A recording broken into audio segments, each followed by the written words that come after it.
சீமானின் நாம் தமிழர் கட்சியும் விஜயின் தமிழக வெற்றி கழகமும் 2026ல் கூட்டணி வைப்பாங்கன்ட்டு சொல்லப்பட்டு வருது. சீமானும் அதுக்கு தகுந்த மாதிரி தம்பி விஜயோட இணைவேன்ட்டு சொல்லிட்டு வராரு.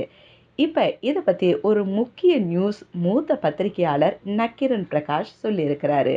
அவர் என்ன சொல்லியிருக்கிறாருன்னு பார்த்தீங்கன்னா, விஜய் சீமானை யாருக்கும் தெரியாமல் சந்தித்ததாகவும் அந்த சந்திப்பு விஜயோட காரில் நடந்ததாகவும் சொல்லப்படுது. ஈசிஆர் ரோட்ல கார் போனதாகவும் அப்போ விஜய் சீமான் கூட்டணி பற்றி பேசினதாகவும் சொல்கிறாரு.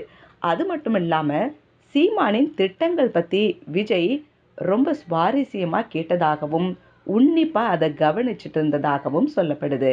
ஆனால் விஜய் இந்த சந்திப்பின் முடிவில் என்ன சொல்லியிருக்கிறாருன்னு பார்த்தீங்கன்னா, நம்ம 2 பேரும் கூட்டணி வச்சா சரியாக வராது. இது என்னோட முதல் தேர்தல்.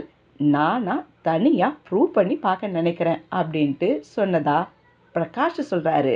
யாருன்னா இந்த மூத்த பத்திரிகையாளர் சொன்னான்னு பார்த்தீங்களா, அந்த மூத்த பத்திரிகையாளர் நக்கீரன் பிரகாஷ் இப்படி நடந்ததா சொல்லிட்டு வராரு.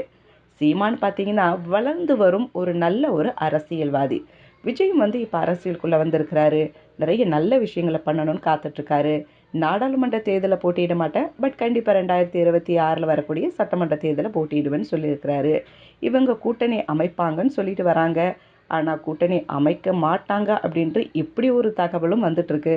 ஸோ இன்னும் கொஞ்ச நாள் வெயிட் பண்ணணும். இப்போ தானே 2024 போயிட்டுருக்கு. 2026க்குள்ளே இவங்க கூட்டணியோடு பயணிப்பாங்களா, இல்லை தனித்தனியாக தேர்தல் களத்தில் இறங்குவாங்களா அப்படின்றது தெரிய வந்துடும். பார்க்கலாம் வெயிட் பண்ணிவிட்டு. பட் கொஞ்சம் வருஷம் வெயிட் பண்ணணும். கொஞ்சம் இல்லைங்க, 1-2 வருஷம் தான் வெயிட் பண்ணணும் போல். பார்க்கலாம். ஸோ இப்படி நிறைய விஷயங்கள் நான் உங்களுக்கு சொல்ல வரேன். அதுக்கு நீங்கள் எங்களோட க்ரானிக்கல்ஸ் தமிழை சப்ஸ்கிரைப் பண்ணுங்கள்.